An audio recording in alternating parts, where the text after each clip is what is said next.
ಹೋಗೋದಿಲ್ಲ ವಿಜ್ಞಾನ. ಆದರೆ ವಿಜ್ಞಾನ ಈ ಪವಾಡಗಳಿಂದ ದೇವರನ್ನ ಕಂಡಿರೋರನ್ನ ನಂಬಲ್ಲ ಅದು, ಆಯ್ತಾ. ಆದರೆ ಅವ್ರು ಏನಾದರೂ ತಿದ್ಕೊಳ್ಳಲ್ಲ. ನೀವು ತಪ್ಪು ಮಾಡಿದ್ದೀರಾ ಅಂತ ಹೇಳಿದ್ರೆ ಅವ್ರ ಕಡೆಯಿಂದ ಯಾರೋ ಬಂದು ಕೊಂದು ಬಿಡ್ತಾರೆ ನಿಮ್ಮನ್ನ. Europeans are the biggest liars in the world. ಅವ್ರು ಹೇಳಿರೋಷ್ಟು ಸುಳ್ಳು ಮತ್ತು ಯಾರು ಹೇಳಿಲ್ಲ. ಅದೇ ಟೈಮಲ್ಲಿ ಅಮೇರಿಕಲ್ಲಿ ಅಷ್ಟು ಜನ ಸತ್ತಿದ್ರು, ಎಲ್ಲಿ ಹೂಳೋದಿಕ್ಕೆ ಜಾಗ ಇರಲಿಲ್ಲ ಅವ್ರನ್ನ. ಅದಕ್ಕೆ ಇದು ಟ್ರಕ್ಸಲ್ಲಿ ಕಾಫಿನ್ಸಲ್ಲಿ ದೊಡ್ಡ ಕ್ಯೂ ನಿಂತಿತ್ತು. ಅವರು ಮಾಡ್ಕೊಂಡಿದ್ರು. ಅವ್ರಿಗೆ ಏನೂ ಅವಮಾನ ಇಲ್ಲ. ಅವರ ವಾಷಿಂಗ್ಟನ್ ಪೋಸ್ಟು, ಅವರ ದರಿದ್ರ ಪೇಪರ್ಗಳೆಲ್ಲ ಇರ್ತಲ್ಲ, ಈ BBC ಈ ಥರ ಹಲ್ಕ ಪೇಪರ್ಗಳು. ನಾವು ಅಮೇರಿಕಾ ಅವ್ರ ಥರ ಬದುಕಕ್ಕಾಗಲ್ಲ. ನಾವು ಎಷ್ಟೇ ಪ್ರೋಗ್ರೆಸ್ ಆದರೂ ಅಷ್ಟೂ ಜನ ಅಷ್ಟೊಂದು ಕನ್ಸ್ಯೂಮ್ ಮಾಡಿದ್ರೆ ತಪ್ಪಾಗತ್ತೆ. ಪ್ರಿಯ ವೀಕ್ಷಕರೇ, ಈ ವಿಡಿಯೋನ ನೋಡೋದಕ್ಕೂ ಮೊದಲು ನಮ್ಮ ಚಾನೆಲ್ ಅನ್ನ ಇನ್ನು ಸಬ್ಸ್ಕ್ರೈಬ್ ಮಾಡ್ಕೊಂಡಿಲ್ಲ ಆದರೆ ತಕ್ಷಣವೇ ಸಬ್ಸ್ಕ್ರೈಬ್ ಮಾಡ್ಕೊಳ್ಳಿ. ಹಾಗೆ ವಿಡಿಯೋ ಇಷ್ಟ ಆಗಿದ್ರೆ ಶೇರ್ ಮಾಡಿ. ಕೊನೆಯದಾಗಿ ಇದು ಇಂಪಾರ್ಟೆಂಟ್ ಪ್ರಶ್ನೆನು, ಈ ಹಿಸ್ಟ್ರಿ ಹೇಳ್ತಾರಲ್ಲ, ಇತಿಹಾಸ ಅಂದರೆ ಸತ್ಯವಾದ ಕತೆ ಅಂತ. ಇದು ಯುರೋಪಿಯನ್ನರು ನಮಗೆ ಹೇಳ್ಕೊಟ್ಟಿದ್ದು. ಸೊ ಹಿಸ್ಟ್ರಿ ಸತ್ಯವಾಗಿರಬೇಕು ಅಂತ. ಹಾಗಾದರೆ ನಮ್ಮ ದೇಶದಲ್ಲಿ, ಭಾರತದಲ್ಲಿರುವಂಥ ಈ ಸತ್ಯ ಕಥೆಗಳಿದೆಯಲ್ಲ, ಇದನ್ನೆಲ್ಲ ಯಾಕೆ ಹಿಸ್ಟ್ರಿ ಅನ್ನೋಲ್ಲ ಅವರು? ಪುರಾಣ, ಸುಳ್ಳು, ಇದಕ್ಕೆ ಯಾವುದೇ ಆಧಾರ ಇಲ್ಲ ಅಂತಾರೆ. ನೋಡಿ, ಪ್ರಶ್ನೆ ಏನಂದರೆ, ಹಿಸ್ಟ್ರಿಯನ್ನ ಸತ್ಯ ಅಂತ ಹೇಳಿದ್ರೆ ಎಂತ ತಪ್ಪು ಬರುತ್ತೆ ಅಂದರೆ, ನನಗೆ ಗೊತ್ತಿರೋದನ್ನ ಹೇಳ್ತಿದ್ದೀನಿ ಅಂತ ಹೇಳಬೇಕು. ನನಗೆಲ್ಲ ಗೊತ್ತಿದೆ ಅಂತ ಯಾರು ಹೇಳಬಾರ್ದು. ನಿಮಗೆ 2 ಉದಾಹರಣೆ ಹೇಳ್ತೀನಿ. ಈ ಜಾನ್ ಸ್ಟುವರ್ಟ್ ಮಿಲ್ ಅಂತ ಫಿಲಾಸಫರ್ ಇದ್ದಾರೆ.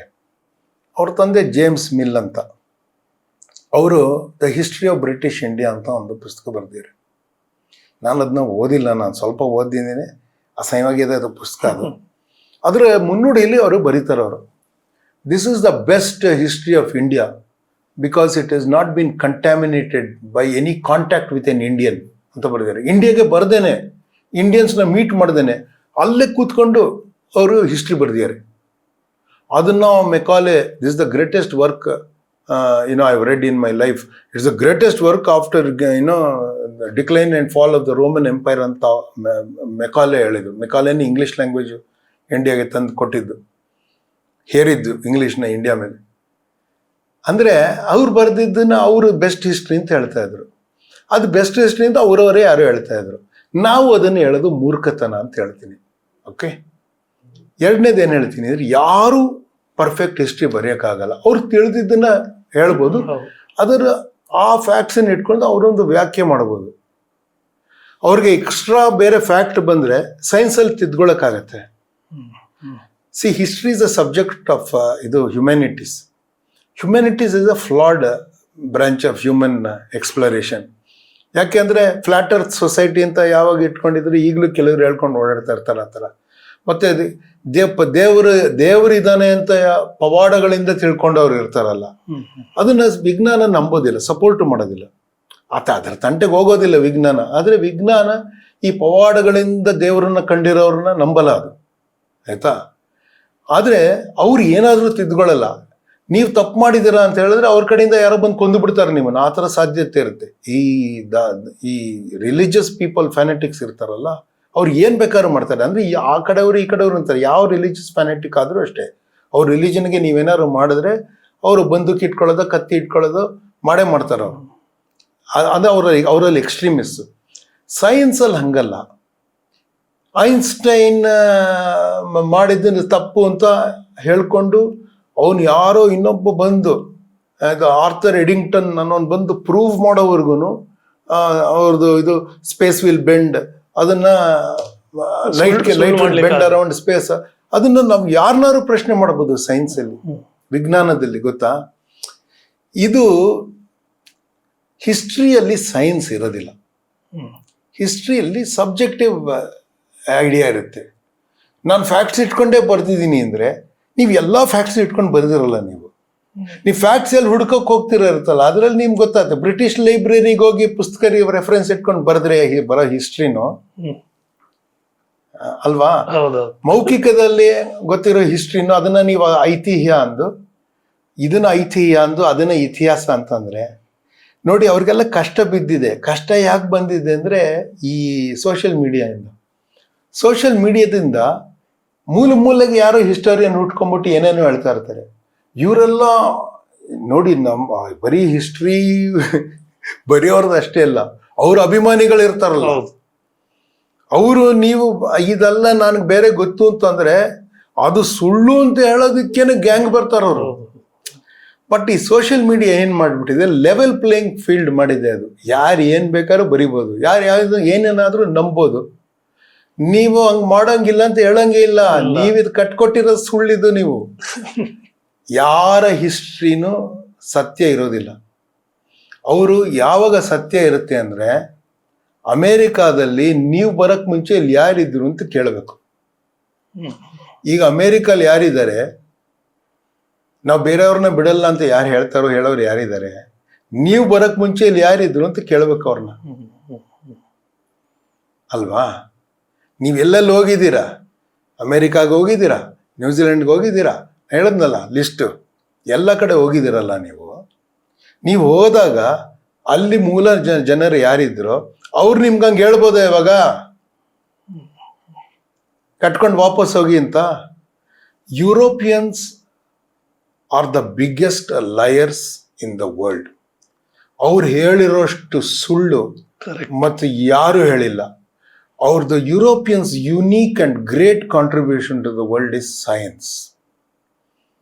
ವಿಜ್ಞಾನದಲ್ಲಿ ಸತ್ಯ ಇದೆ ಅವ್ರು ಹೇಳೋದು. ಯಾಕೆಂದ್ರೆ ವಿಜ್ಞಾನದಲ್ಲಿ ಸುಳ್ಳು ಹೇಳೋದಕ್ಕೆ ಆಗೋದಿಲ್ಲ. ಪ್ರೂಫ್ ಇರಬೇಕು ವಿಜ್ಞಾನದಲ್ಲಿ. ನಂಬಿಕೆಗೆ ಪ್ರೂಫ್ ಬೇಕಾಗಿಲ್ಲ, ಆಯ್ತಾ? ಭಕ್ತಿಗೆ ಪ್ರೂಫ್ ಬೇಕಾಗಿಲ್ಲ. ನಾನೇ ನಂಬಿದ್ರೆ ಸಾಕು, ಅಲ್ವಾ? ವಿಜ್ಞಾನಕ್ಕೆ ಎಲ್ಲರೂ ನಂಬಿಕೆ ಆಗೋ ಥರದ್ದು ಪ್ರೂಫ್ ಬೇಕು. Europe's great contribution is science. Europe's other contribution is war, destruction, weapons to kill humanity. ವಿಜ್ಞಾನದಿಂದ ಆಗಿದ್ದಲ್ಲ, ಅದು ವಿಜ್ಞಾನವನ್ನ ಬಳಸಿ ಇವ್ರು ಮಾಡಿದ್ದು. ಯಾಕೆ ಅಂದ್ರೆ ಅವ್ರಿಗೆ ಸುಮ್ಮನೆ ಇರೋದಕ್ಕೆ ಬರೋದಿಲ್ಲ. ಅವ್ರಿಗೆ ನೀವು 20 ವರ್ಷ ಬಿಟ್ರೆ ಎಲ್ಲರೂ ಯುದ್ಧ ಮಾಡ್ತಾರೋ, ಅವ್ರಿಗೆ ಸುಮ್ಮನೆ ಕೂತ್ಕೊಳ್ಳೋಕೆ ಆಗೋದಿಲ್ಲ. ಅಮೇರಿಕಾದಲ್ಲೂ ಯುದ್ಧ ಮಾಡೋರು ಈ ಯುರೋಪಿಯನ್ಸು. ಬೇರೆ ಜನ ಇದ್ದಾರೆ ಅಮೇರಿಕಾದಲ್ಲಿ, ಅವ್ರು ಹೋಗಿ ದುಡಿತಾರೆ, ಓದ್ತಾರೆ, ಡಾಕ್ಟರೇಟ್ ಎಲ್ಲ ಪಡಿತಾರೆ. ಬೇರೆ ಬೇರೆ ದೇಶದವರು ಅಲ್ಲೋಗಿ ಕೆಲಸ ಮಾಡ್ತಾರೆ, ಅಮೇರಿಕನ್ ಎಕಾನಮಿನ ಬೆಳೆಸ್ತಾರೆ. ಅವರೆಲ್ಲ ಹೋಗಿ ಒಳ್ಳೆ ಮನೆ ಕಟ್ಕೋತಾರೆ, ಅವ್ರ ಮಕ್ಕಳನ್ನ ಚೆನ್ನಾಗಿ ಓದಿಸ್ತಾರೆ, ಆಯ್ತಾ? ಆದ್ರೆ ಅಮೇರಿಕನ್ ಯುರೋಪಿಯನ್ಸ್ ಯಾರಿದ್ದಾರೆ ಈಗ ನೋಡಿ, ಆಫ್ರಿಕಾದಿಂದ ಬಂದಿರೋ ಅಲ್ಲಿ ಅಮೇರಿಕನ್ ಕರಿಯ ಜನ ಇರ್ತಾರಲ್ಲ, ಅವ್ರು ಯುದ್ಧ ಮಾಡೋದಕ್ಕೆ ಹೋಗೋದಿಲ್ಲ. ಅವ್ರಿಗೂ ಯುದ್ಧದಲ್ಲಿ ಇಂಟ್ರೆಸ್ಟ್ ಇರೋದಿಲ್ಲ ಅವ್ರಿಗೆ.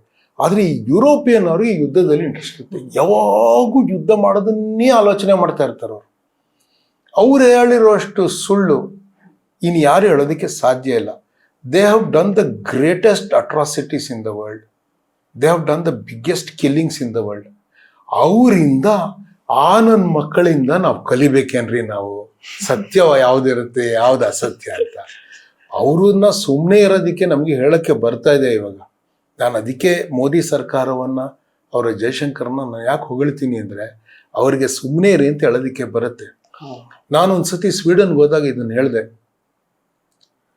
ನೋಡಿ, ನಿಮ್ಮಲ್ಲಿ ಎಷ್ಟು ಕೊಲೆಗಳಾಗತ್ತೆ ಅಂದ್ರೆ, ನಾನು ಹೇಳ್ತಿರೋದು ಬರೀ ಯುರೋಪ್ ಕಾಂಟಿನೆಂಟ್ ಅಲ್ಲ, ಯುರೋಪಿಯನ್ಸ್ ಎಲ್ಲೆಲ್ಲಿ ಇರ್ತಾರೋ ವೈಲೆನ್ಸ್ ಇರುತ್ತೆ ಅಲ್ಲಿ ತುಂಬಾ ಸೊಸೈಟೀಸ್ ಅಲ್ಲಿ. ನಿಮ್ಮಲ್ಲಿ ಎಷ್ಟೊಂದು ಆಗತ್ತೆ ವೈಲೆನ್ಸ್, ಆಯ್ತಾ? ಯಾರ್ದಾರು ಸತ್ತಿರೋರ್ದು ಅವ್ರದ್ದು ಬಾಡೀಸ್ನ ನೀವು ತೋರಿಸ್ತೀರಾ? ಈಗ ಸದ್ದಾಮ್ ಹುಸೇನ್ ಓಪನ್ ಹ್ಯಾಂಗಿಂಗ್ ತೋರಿಸಿದ್ರಿ ನೀವು, ಆ ಥರದ್ದು ನೀವು ಹೋಗಿ ನಿಮ್ಮಲ್ಲಿ ಯಾರಿಗಾರು ಮಾಡಿರೋದನ್ನ ನೀವು ತೋರಿಸ್ತೀರಾ?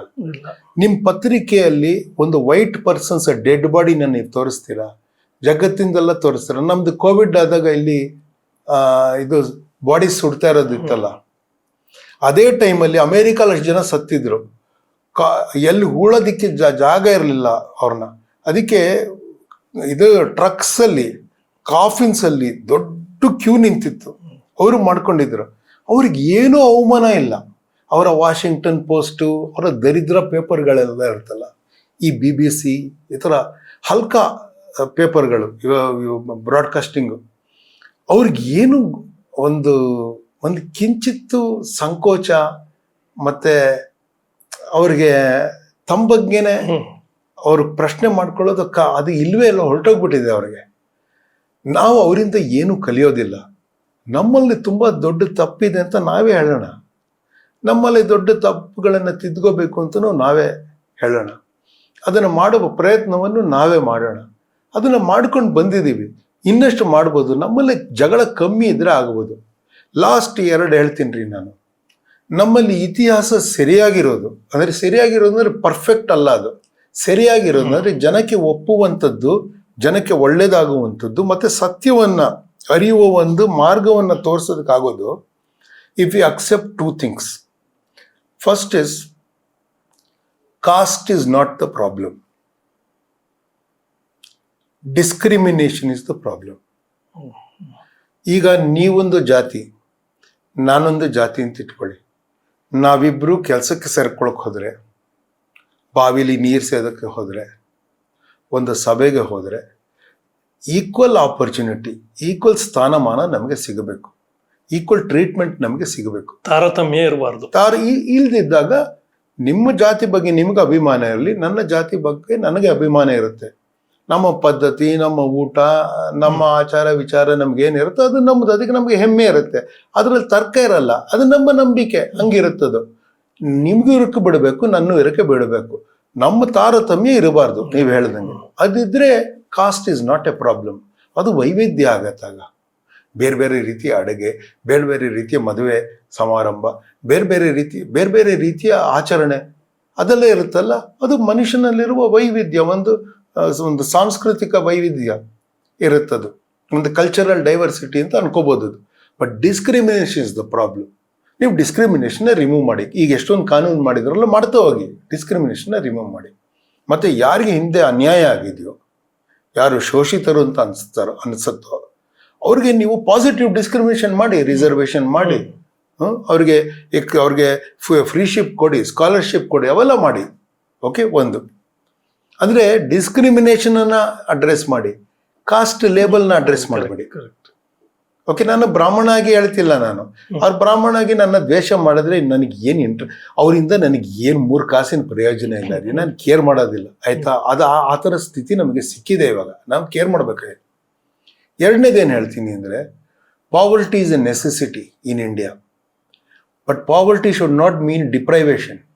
ಅಂದರೆ ಏನು ಅರ್ಥ ಹೇಳ್ತೀನಿ ಅಂದರೆ, ಎಲ್ಲರೂ ಈಗ 300 ಲೀಟರ್ ನೀರು ದಿನಕ್ಕೆ ಬಳಸೋಕ್ಕೆ ಶುರು ಮಾಡಿದ್ರೆ ಭಾರತ ಬರಡಾಗ್ಬಿಡುತ್ತೆ.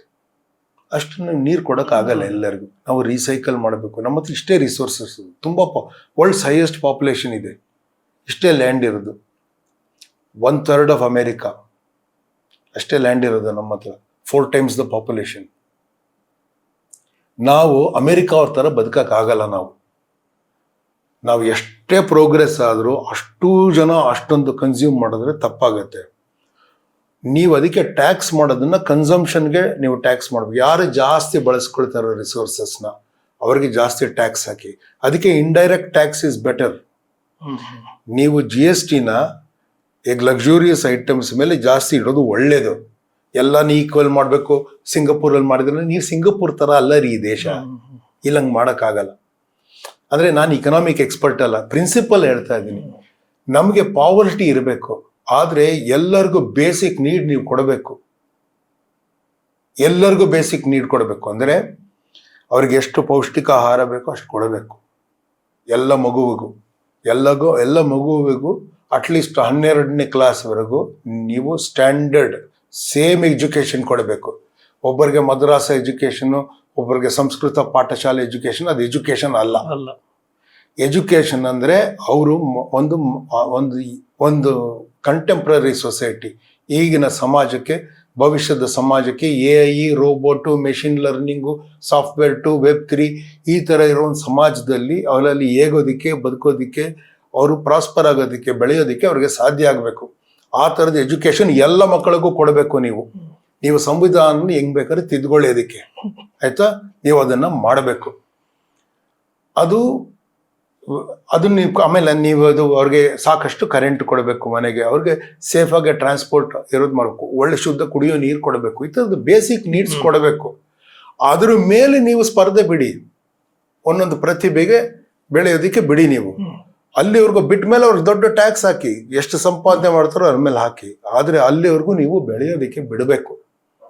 ಅಲ್ಲಿವರೆಗೂ ಅವ್ರನ್ನ ಕಾಪಾಡಬೇಕು. ನೀವು ಎಲ್ಲ ವರ್ಗಗಳನ್ನು up to 12th standard equal access ನೀವು ಕೊಡಬೇಕು. ನೀವು ಆವಾಗ ನಿಮಗೆ ಗೊತ್ತಾಗತ್ತೆ ನಾವು ಎಷ್ಟು ಆ್ಯಾವರೇಜ್ ನಾವು ಕನ್ಸ್ಯೂಮ್ ಮಾಡಬೇಕು. ಅಂದರೆ ಒಂದು ಕಾಮನ್ ಸೆನ್ಸ್ ವಿಷಯ ಹೇಳ್ತೀನಿ, ನಮ್ಮ ಎಷ್ಟು ಸಂಪನ್ಮೂಲಗಳಿದೆಯೋ ಅದನ್ನು ಒಟ್ಟಿಗೆ ಹಾಕಿ ಒಂದು ಕಡೆ, ಕೆಳಗಡೆ ಒಂದು ಲೈನ್ ಎಳೀರಿ, ಅದರ ಕೆಳಗಡೆ ಎಷ್ಟು ನಮ್ಮ ಜನಸಂಖ್ಯೆ ಇದೆ ಹಾಕಿ, ರಿಸಲ್ಟ್ ಏನು ಬರುತ್ತೆ ಅಷ್ಟೇ ಬಳಸೋದಕ್ಕಾಗೋದು ನಮಗೆ. ಗೊತ್ತಾಯ್ತಾ? ನೀವು ಅದನ್ನ ಪಾವರ್ಟಿ ಆದರೆ ಅದು ಇರಲಿ, ಅದೊಂದೇ ನ್ಯಾಯ ಇರೋದು, ಬೇರೆ ಯಾವ ನ್ಯಾಯನೂ ಇಲ್ಲ.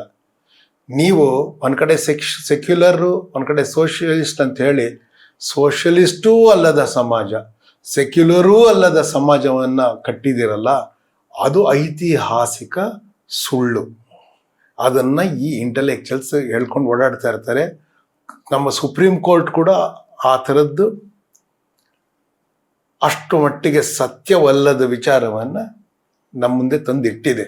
ಅವ್ರು ಮಾಡಿರೋದು ಸರಿಗಿಲ್ಲ ಅಂತ ನನಗನ್ಸುತ್ತೆ. ನೀವು ಇವೆರಡನ್ನು ಒಪ್ಕೊಂಡ್ರೆ, if you can address deprivation for poverty and if you can address discrimination in terms of caste, ನನ್ನ ಪ್ರಕಾರ ಅಂಬೇಡ್ಕರ್ ಅವರ ಡ್ರೀಮು ಒಂದು ಕಡೆ ಅನೈಲೇಷನ್ ಆಫ್ ಕಾಸ್ಟ್ ಆಗತ್ತೆ ಈ ರೀತಿಯಲ್ಲಿ ನನ್ನ ಪ್ರಕಾರ. ಇನ್ನೊಂದು ರೀತಿಯಲ್ಲಿ ಕಾರ್ಲ್ ಮಾರ್ಕ್ಸ್ ಲೆಫ್ಟ್ ಅಂತ ಏನು ಹೇಳ್ತಿದ್ದೀರಲ್ಲ, ಒಂದು ಕಮ್ಯುನಿಸ್ಟ್ ಐಡಿಯಾಲಜಿ, ಅದನ್ನು ಸಾಲ್ವ್ ಆಗತ್ತೆ. ಆದರೆ ಯಾವ ಇಸಮ್ ಇಲ್ಲದೇನೋ ಧರ್ಮದ, ನಮ್ಮ ಧರ್ಮದ ಕಲ್ಪನೆಯಿಂದ, ಅಂದರೆ ಸನಾತನ ಧರ್ಮ ಅಂತ ಹೇಳ್ತಿಲ್ಲ, ಧರ್ಮ ಅಂತ ಒಂದು ಐಡಿಯಾ ಇದೆ, ಗೊತ್ತಂದ್ರೆ ಭಾರತೀಯ ಐಡಿಯಾ, ಸರಿ ತಪ್ಪು ಇದರ ಕಲ್ಪನೆ ಇದೆಯಲ್ಲ, ಅದರಲ್ಲಿ ನಾವು ಯೋಚನೆ ಮಾಡಿದ್ರೆ ಸರಿ ಹೋಗುತ್ತೆ. ಇನ್ನು ಮಿಕ್ಕಿದ ಯಾವುದನ್ನು ನಾನು ನಂಬೋದಿಲ್ಲ. ತುಂಬ ಸಂತೋಷ. ಇಲ್ಲಿಯ ತನಕ ಇದು ಸಿರ್ಸಿಗೆ ಅಪರೂಪಕ್ಕೆ ಬಂದಿದ್ದೀರಾ. ಫಿಲ್ಮ್ ಶೂಟಿಂಗಿಗೆ ಬಂದವರು ನೀವು, ಆ ಶೂಟಿಂಗಿನ ಗಡಿಬಿಡಿಯಲ್ಲಿ ತುಂಬ ದಣಿದಿರ್ತೀರ. ಆದರೂ ಕೂಡ ಇಟ್ಟು ದೀರ್ಘಕಾಲದಲ್ಲಿ ಮಾತುಕತೆಯನ್ನು ನಡೆಸಿ ಬಹಳ ನಮ್ಮ ದೇಶಕ್ಕೆ, ನಮ್ಮ ಕರ್ನಾಟಕಕ್ಕೆ ಅಗತ್ಯವಿರುವಂತಹ ಅತ್ಯುತ್ತಮ ಕೆಲವು ವಿಚಾರಗಳನ್ನು ಪ್ರಸ್ತುತಪಡಿಸಿದ್ದೀರಿ. ಅದಕ್ಕಾಗಿ ನಾವು ವಿಶ್ವಂಬರ ಟಿವಿಯ ಪರವಾಗಿ ಪ್ರಕಾಶ್ ಬೆಳೆವಾಡಿ ಅವರಿಗೆ ಧನ್ಯವಾದಗಳು. ಧನ್ಯವಾದಗಳು. ನಮಸ್ಕಾರ.